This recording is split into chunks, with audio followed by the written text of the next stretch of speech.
हमारा गोली तुम्हारा छाती, हमारा गोली तुम्हारा छाती। घर में घुस के मारम तारा पहुंच दो कैसे चमारा मर जाती।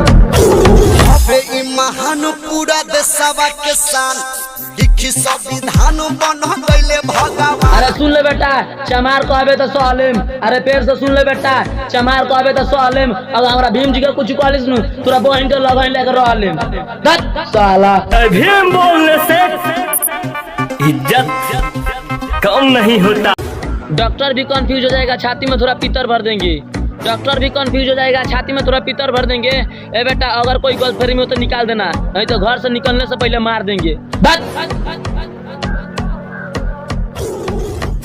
प्यार कैले बारू तो कबो धोखा मन दिहा, प्यार कैले बारू तो कबो धोखा मन दिहा।